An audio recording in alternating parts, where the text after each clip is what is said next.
Les anges sont des êtres célestes qui jouent un rôle essentiel dans la protection et le soin des enfants de Dieu.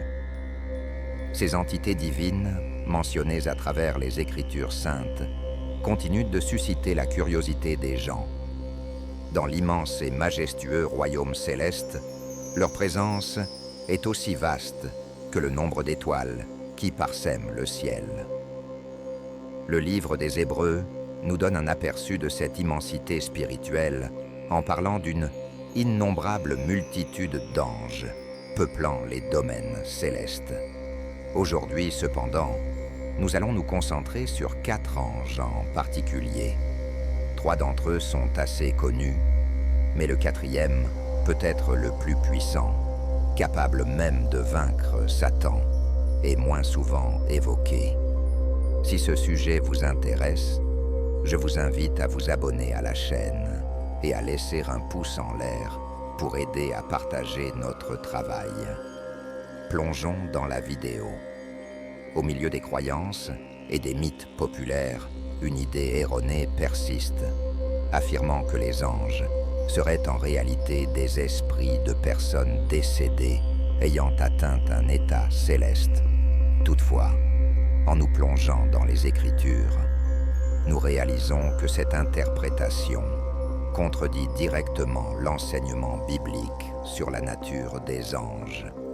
La Bible décrit clairement les anges comme des êtres créés par Dieu, distincts de l'humanité.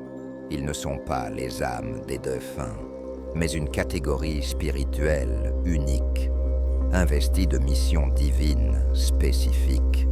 Cette explication se fonde sur des passages comme Hébreux 1,14, qui stipule que les anges sont des esprits au service de ceux qui hériteront du salut. Contrairement aux mythes populaires qui cherchent à assimiler les anges aux esprits humains, la Bible nous offre une vision claire de l'origine et du rôle particulier des anges. Cette exploration nous aide à faire la distinction entre les récits mythologiques et la vérité révélée dans les Écritures saintes. Au cœur de cette discussion, la Bible dévoile un moment dramatique qui a façonné le destin des anges. La figure centrale de cet épisode est notre premier ange, Lucifer, un être angélique parfait créé par Dieu, doté d'une sagesse et d'une beauté incomparables. Cependant, son cœur fut rempli d'orgueil, aspirant à occuper la place divine. Son orgueil grandissant alimenta une rébellion et une bataille épique éclata dans les royaumes célestes, décrites dans l'Apocalypse 12, 7-9. La Bible nous transporte au cœur de cet événement cosmique. Il y eut alors un combat dans le ciel. Michel et ses anges combattirent contre le dragon. Le dragon et ses anges combattirent, mais ils ne purent vaincre, et il n'y eut plus de place pour eux dans le ciel. Le grand dragon fut précipité, le serpent ancien, appelé le diable et Satan, celui qui séduit toute la terre, fut précipité sur la terre, et ses anges furent précipités avec lui. Dans cette guerre céleste, la Bible révèle que Michel, l'archange, conduisit les armées célestes contre Lucifer et ses partisans. Michel, notre deuxième ange, connu comme l'archange guerrier, fut le commandant courageux et sage de cette bataille contre les forces des ténèbres, menant les anges de Dieu contre Lucifer et ses troupes. La Bible, dans divers passages, souligne le rôle majeur et l'importance de Michel dans ce conflit cosmique. La première mention explicite de Michel en tant qu'archange se trouve dans le livre de Daniel 12:1, où il est décrit comme « le grand prince qui se tient pour les enfants de ton peuple ». Un aspect remarquable du leadership de Michel est sa sagesse face à l'adversaire. Dans Jude 1:9, il est fait référence à une dispute entre Michel et Satan au sujet du corps de Moïse. Plutôt que de porter une accusation directe contre Satan, Michel s'en remet au Seigneur pour régler la question. Cette attitude révèle une sagesse céleste et une grande humilité, reconnaissant la suprématie de l'autorité divine. Son nom, Michel, signifiant « qui est comme Dieu », reflète sa position unique et sa loyauté inébranlable envers le Créateur. La victoire de Michel entraîna l'expulsion des anges rebelles du ciel, les précipitant sur la terre. Cette chute transforma Lucifer en Satan, l'adversaire, dont l'objectif est de défier l'œuvre de Dieu et de tenter l'humanité. Ce récit met non seulement en lumière la souveraineté de Dieu sur les armées angéliques, mais il avertit également des conséquences de la rébellion et de l'orgueil excessif. L'histoire de la chute de Lucifer est fondamentale pour comprendre l'origine du mal et l'hostilité de Satan envers l'humanité. Son inimitié envers les hommes est évidente dès les premiers récits bibliques, comme la tentation d'Ève dans le jardin d'Éden, relatée dans la Genèse. Satan a subtilement déformé la vérité, laissant entendre qu'en mangeant le fruit défendu, elle et Adam deviendraient comme Dieu, connaissant le bien et le mal.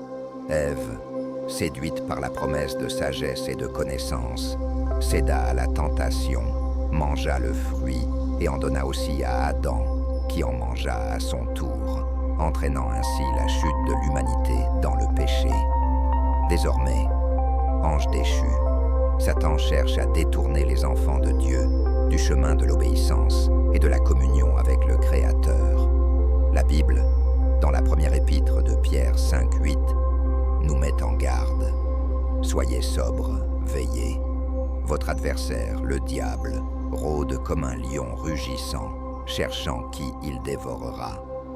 Ce passage nous avertit de la nature rusée de Satan, le dépeignant comme un lion rugissant à la recherche de proie. Ces tactiques incluent la distorsion de la vérité, la tentation au péché et l'opposition à l'œuvre rédemptrice de Dieu à travers Jésus-Christ. Comprendre Satan comme un ange déchu souligne l'importance de la vigilance spirituelle et de la recherche de la protection divine.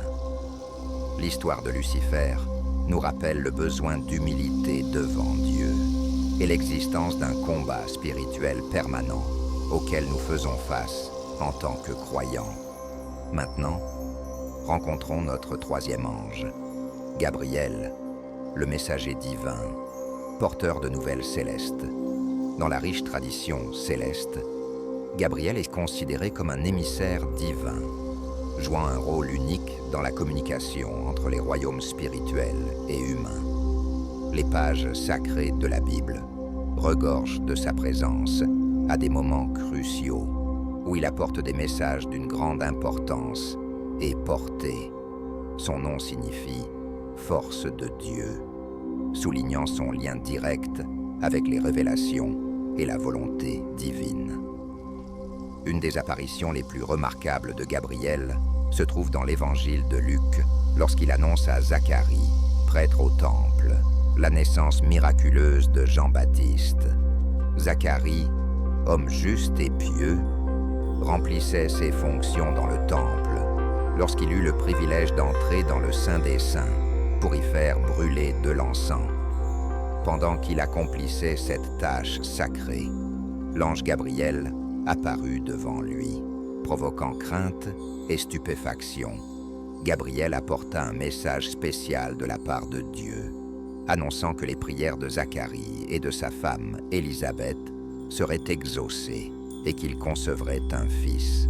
Ce fils, révélé plus tard comme étant Jean-Baptiste, jouerait un rôle essentiel en tant que précurseur de Jésus-Christ. Toutefois, la réaction initiale de Zacharie fut celle de l'incrédulité, se demandant comment cela pouvait être possible, étant donné que lui et sa femme étaient déjà âgés. En réponse, l'ange Gabriel révéla son identité et expliqua que ce message venait directement de Dieu. Comme signe de la véracité de cette promesse, Zacharie resterait muet jusqu'à la naissance de son fils, servant ainsi de preuve visible de l'accomplissement divin. Cependant, C'est dans la ville de Nazareth que Gabriel joue son rôle le plus important en communiquant à Marie le plan divin pour la naissance du Messie, Jésus-Christ. Marie, une jeune Galiléenne fiancée à Joseph, reçoit une visite céleste inattendue lorsque l'ange Gabriel est envoyé par Dieu pour lui annoncer cette nouvelle extraordinaire. Gabriel salue Marie avec les mots « Réjouis-toi, toi qui es comblée de grâce, le Seigneur est avec toi. » L'ange lui annonce ensuite qu'elle concevra et donnera naissance à un fils dont le nom sera Jésus. Il sera grand, sera appelé Fils du Très-Haut et régnera éternellement sur le trône de David. Bien que d'abord perplexe et interrogative, Marie accepte humblement ce dessein divin en répondant « Voici la servante du Seigneur, qu'il me soit fait selon ta parole. » L'apparition de Gabriel à Marie marque un moment décisif dans l'histoire de la rédemption, symbolisant le début de l'incarnation divine et la venue du Sauveur promis. D'un autre côté, dans le livre énigmatique de l'Apocalypse, une figure mystérieuse émerge des profondeurs de l'abîme, portant avec elle une mission terrifiante lors de la grande tribulation. Ce quatrième ange est connu sous le nom d'Abaddon, ou dans sa forme grecque, Apollyon. Sa présence annonce des événements qui façonneront le destin de l'humanité. La première mention d'Abaddon se trouve dans Apocalypse 9, 1 à 2. « Et je vis une étoile qui était tombée du ciel sur la terre, et la clé du puits de l'abîme lui fut donnée. Il ouvrit le puits de l'abîme, et une fumée monta du puits, comme la fumée d'une grande fournaise, et le soleil et l'air furent obscurcis par la fumée du puits. » Le nom même d'Abaddon, qui signifie « destruction » en hébreu, indique clairement la nature de sa mission durant cette période tumultueuse. Son action est limitée à affliger ceux qui n'ont pas le sceau de Dieu sur leur front, libérant des fléaux et tourments terrifiants sur la terre. L'identité d'Abaddon a fait l'objet d'interprétations et de spéculations au fil de l'histoire, notamment en comparaison avec la figure de Lucifer. Certaines interprétations suggèrent qu'Abaddon et Lucifer pourraient être le même être. Cependant, la plupart des érudits et théologiens rejettent cette identification, soutenant que Lucifer et Abaddon sont des entités distinctes. Il est important de noter que lorsque Lucifer a perdu la bataille, lui et de nombreux autres anges déchus ont été précipités hors des cieux. L'apparition d'Abaddon dans la Bible indique une période de tribulation intense et de souffrance, durant laquelle Abaddon jouera un rôle central dans l'exécution du jugement divin. Abaddon est un être si puissant qu'il sera capable de lier le diable et de le sceller pendant plusieurs années.